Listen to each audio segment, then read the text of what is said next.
வணக்கம், ஹாய் எல்லோரும் எப்படி இருக்கீங்க? வாங்க பேசலாம். யூடியூப் சேனல்லேருந்து மாலா செந்தில்குமார் பேசுகிறீங்க.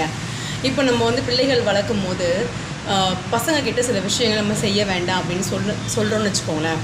அவங்கக்கிட்ட அப்படி சொல்லும்போது அவங்க அந்த விஷயத்த செய்யறதுக்கு முன்னாடி அம்மா திட்டுவாங்க, அப்பா திட்டுவார் அப்படின்னு பயத்தை அப்பா அம்மா மேலே விதைக்காமல் உண்மை கடவுள் அப்படின்னு சொல்லிட்டு நம்ம பயத்தை அவங்க மேலே வைக்கணும் அப்படின்றது என்னுடைய கருத்து.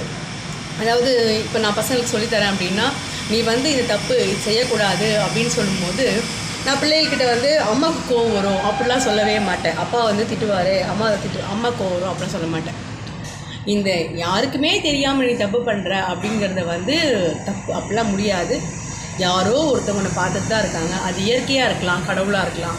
ஸோ பயத்தை நான் கடவுள் அப்படிங்கிற ஒரு விஷயத்தில் தான் வச்சுருக்கேன்.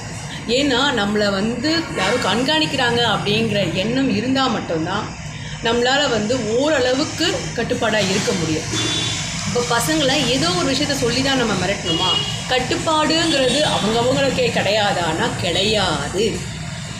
நான் எப்படி வேணால் இருப்பேன், எதிராளி கட்டுப்பாடாக இருக்கணும் அப்படின்லாம் சொல்லக்கூடாது. மனிதர்களான எல்லாருமே ஏதோ ஒரு பலகீனத்துக்கு அடிமையானவங்க தான். நான் பிள்ளைகளை வளர்க்கும் போது இது செஞ்சால் சாமி கண்ணை குத்தும், ஆமாம் கண்ணை குத்தும் சொல்லி தான் நம்ம பிள்ளைகளுக்கு நல்லது சொல்லி கொடுக்கணும். இல்லை நான் இது செஞ்சால் அம்மா திட்டுவாங்க, இது செஞ்சால் அப்பா திட்டுவாருன்னா அம்மாக்கும் அப்பாவுக்கும் தெரியாமல் அந்த தப்பு செய்ய வாய்ப்பு இருக்குது.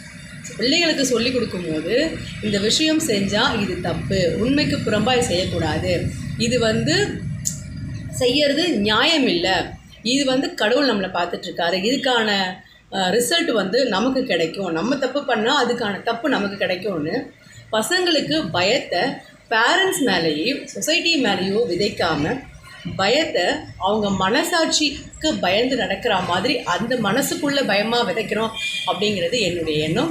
ஸோ பிள்ளைகளுக்கு ஏதாவது சொல்லணும் அப்படின்னு நீங்கள் நினச்சிங்கன்னா, இப்படி செஞ்சால் அது தப்புப்பா, நீ ஒரு பிள்ளையை அடிக்கிறது அவனுக்கு வலிக்கும், அவனுக்கு வலிச்சா அந்த வலி உனக்கு வேறு யார் மூலமாக திருப்பி கிடைக்கும், இதுதான் இயற்கை அப்படின்னு பிள்ளைகளுக்கு சொல்லி கொடுக்கணுங்கிறது என்னுடைய கருத்து.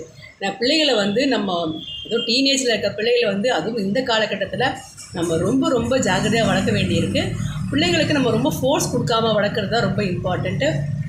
அதில் ரொம்ப முக்கியம் அவங்க பேசினா நம்ம கேட்கணும், அவங்க தப்பு சொன்னாலும் அதை மன்னிக்க தயாராக இருக்கணும்.